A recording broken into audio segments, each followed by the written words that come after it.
శంకరమంచి గారు, మరి ఆంగ్ల నూతన సంవత్సరం వైకుంఠ ఏకాదశి ఒకే రోజు వచ్చాయి కనుక మాకు కూడా మంచి ఫలితాలు ఉన్నాయి అన్న ఆశతో తులారాశి వారు ఉంటారు కదా, వారి ఫలితాలు ఎలా ఉన్నాయంటారు? కేతు బలం విశేషంగా రక్షిస్తుంది. 4 గ్రహాల్లో ఏ ఒక్క గ్రహమైనా అనుకూల స్థానంలో ఉన్నదంటే అది మంచి చేసి తీరుతుంది. దీర్ఘకాలిక గ్రహాలైనటువంటి గురు, శని, రాహు, కేతు ఈ గ్రహాల్లో ఒక్క గ్రహమైనా శుభస్థానంలో ఉండాలి. పాపస్థానాల్లో పాపగ్రహాలు ఉండనివ్వండి, అవి సంచార రీత్యా ఒక సంవత్సరం అనుకూలం, ఒక సంవత్సరం వ్యతిరేకం ఇస్తూనే ఉంటాయి. ఏదైనా గ్రహం అనుకూలిస్తుందా, అనుకూలించట్లేదా అంటే మనం చేసేటటువంటి ప్రయత్నం సిద్ధిస్తుందా, చేపట్టే పనుల్లో విజయాలు వస్తాయా రావా అన్నప్పుడు ఏలినాటి శని దోషం ఉన్నది, చివరి భాగంలో ఉన్నది ఏలినాటి శని దోషం. అంటే 5 సంవత్సరాలు అయిపోయి చివరి 2.5 సంవత్సరాల్లోకి తులారాశి వారు వచ్చారు. ఇప్పుడు ఈ 2.5 సంవత్సరాల శనితో పాటుగా మంచినిచ్చేటటువంటి గ్రహాలు 2 గ్రహాలు కనపడుతున్నాయి. ప్రధానంగా దేవగురువైనటువంటి బృహస్పతి ఉత్తరార్థంలో సింహంలోకి రావడం ద్వారాగా తులారాశి వారికి ఏకాదశ స్థానం అవుతుంది, లాభస్థానం.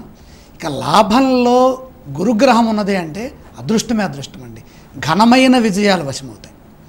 ఎంతైనా మనం గొప్పవాళ్ళం కావచ్చు, ఎన్నాళ్ళ నుంచో మనం ఎదురు చూస్తున్నటువంటి మన కలలన్నీ, మన ఆశలన్నీ, మన ఆలోచనలన్నీ కార్యరూపం దాల్చటానికి అవకాశం ఏర్పడుతుంది. ప్రధానంగా ఆర్థికము.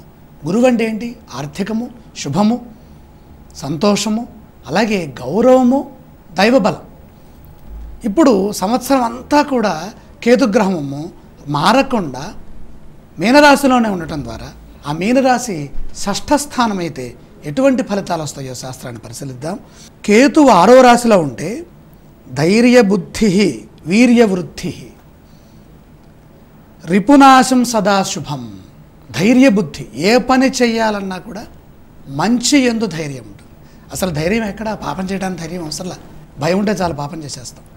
ధైర్యం ఎక్కడ అవసరం? మంచి చేయడానికి, సత్యం మాట్లాడటానికి, నిజం మాట్లాడటానికి, ధైర్యంగా స్వచ్ఛంగా ఉండటానికి ధైర్యం కావాలి. ధైర్యబుద్ధిర్వీర్యవృద్ధి రిపునాశం సదాశుభం గౌర్భూమిశత్రుణాలాభం రిపుస్థానగతో ఫణి. మంచి ఫలితాలు. శత్రువులు అనేవాళ్ళు ఉండరు. అంటే అరిషడ్ వర్గాలు, మనలో ఉన్నటువంటి కామక్రోధ లోభ మోహ మదమాత్సర్యములు మనకి అహంభావ రూపంలో మనల్ని చూస్తే వేరే వాళ్ళు బాధపడటం, వేరే వాళ్ళని చూసి మనం బాధపడటం, ఈ రెండూ లేకుండా పోతాయి. ఈ ఒక్కటి ఉంటే చాలండి, మనం దేన్నైనా జయించవచ్చు. మనని చూసి ఎవ్వరూ ఇబ్బంది పట్టలేదు, జలసి లేదు, ఏడుపు లేదు. అలాగే వేరే వాళ్ళని చూసి మనం దుఃఖపట్టలేదు. ఇక మనకి విజయమే విజయం. ముందు మనస్సంకల్పం జరగాలి. అలాగే గోవులు, తర్వాత భూమి, అలాగే శత్రువులు లేనటువంటి శత్రువుల పైన విజయం. మనం ఇందాక చెప్పుకున్నాం, అరిషడ్ వర్గాలు, కామక్రోధ లోభ మోహ మదమాత్సర్యాలు. మనకు ఎన్నో కోరికలు ఉంటాయి, ఎన్నో చేయాలనుకుంటాం. అసలు దానం చేయాలనుకుంటాం, ఒక్కోసారి డబ్బు ఉండదు. మాట సాయం చేయాలనుకుంటాం, ఆ వ్యక్తి, ఆ మిత్రుడు కలిస్తే ఎప్పుడైనా నేను హెల్ప్ చేయాలనుకుంటాం. కానీ సమయానికి మనకి అతనికి సహాయం చేసే అవకాశం జాతకరీత్యా ఏర్పడదు. అలాంటివన్నీ ఈ సంవత్సరం ఏర్పడతాయి. కుటుంబ సభ్యులతో జాగ్రత్తగా గడపడం. అయితే తులారాశి వారికి సహజంగా ధర్మగుణము, మొహమాటము ఉంటాయి కాబట్టి విశేషంగా ముక్కోటి ఏకాదశి కూడా కలిసింది కనుక లాభస్థానంలోకి గురువు వచ్చేంత వరకైనా జాగ్రత్తగా బృహస్పతికి సంబంధించిన ధ్యానం చేసుకోవటం, గురుశ్లోకాన్ని చదువుకోవటం, ఈశ్వరారాధన చేయటం, నారాయణమూర్తిని స్మరణ చేయటం, ఇలా చేస్తే మహాలక్ష్మి కటాక్షం తొందరగా లభిస్తుంది. అసలు లక్ష్మీ రాశిలోనే జన్మించినారు. తులారాశి అంటే ఏంటండి? తుల అంటే ధనాన్ని తూచేది, ధర్మాన్ని తూచేది, ఐశ్వర్యానికి చిహ్నం. ఎవరైనా అక్కడికి వెళ్ళి తూయాల్సిందే.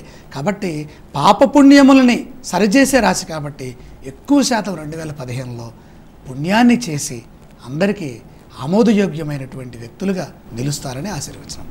తప్పకుండానండి, వారు నిజంగా పుణ్యాన్ని చేయాలని అందరూ కోరుకుందాం. మరి